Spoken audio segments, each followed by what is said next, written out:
Tiens, là, on voyait mon frère. Il y avait vraiment toute la famille aussi qui était là. Oui, il y avait du monde. C'était la mairie était pleine. C'était à Reims, en juin 2013, le 22.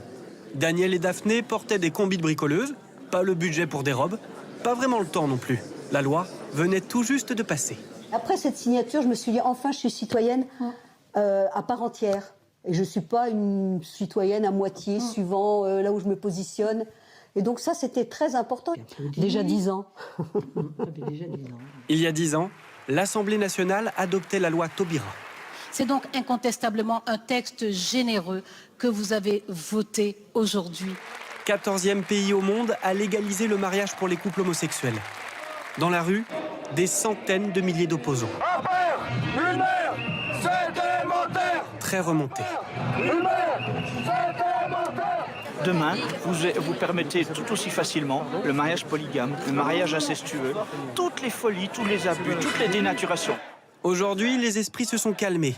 3% des mariages se font entre personnes de même sexe. En une décennie, plus de 70 000 couples de gays ou de lesbiennes se sont unis en mairie. L'homosexualité est bien mieux acceptée dans la société française et Marie-Clémence en est un exemple. Sur les réseaux sociaux, elle raconte son quotidien avec sa femme Aurore et leurs 2 filles. J'ai croisé ma voisine. Elle me dit, mais j'en ai déjà parlé à votre... je sais pas comment on dit, votre amie. Je lui réponds, mais non, ma femme. Ce scénario catastrophe que beaucoup avaient prédit il y a 10 ans avec le mariage pour tous, il n'a pas eu lieu. Voilà. Et en fait, ce sont des familles absolument traditionnelles, ordinaires, heureuses, avec toutes les mêmes problématiques qu'il y a dans les autres familles. Et on voit quand même que le regard de la société a changé. Notamment chez les femmes et hommes politiques. En 2013, Valérie Pécresse s'opposait au mariage pour tous. J'ai exprimé ces doutes, je les éprouvais et je l'assume. Puis finalement... J'ai changé d'avis parce que, tout simplement, j'ai réfléchi. Gérald Darmanin affirmait lui à l'époque: je ne célébrerai pas personnellement de mariage entre 2 hommes et 2 femmes.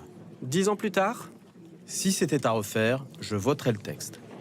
Le mariage pour tous a aussi offert aux organisateurs de ces cérémonies de nouveaux clients. Même 10 ans après l'adoption de la loi, cette organisatrice observe souvent un soulagement. Par exemple, on va marier par exemple 4 couples cette année. Je suis pas sûre qu'ils réalisent encore qu'ils vont le faire. Parce que tout le temps, ils nous disent « Enfin, on va y arriver. Enfin, c'est bientôt que ça arrive. » Encore un peu dans la surprise. Complètement. Quant aux premières mariées de Reims, Daniel a pu officiellement adopter les enfants de Daphné. Et désormais, elles sont même grand-mères. Une famille comme les autres.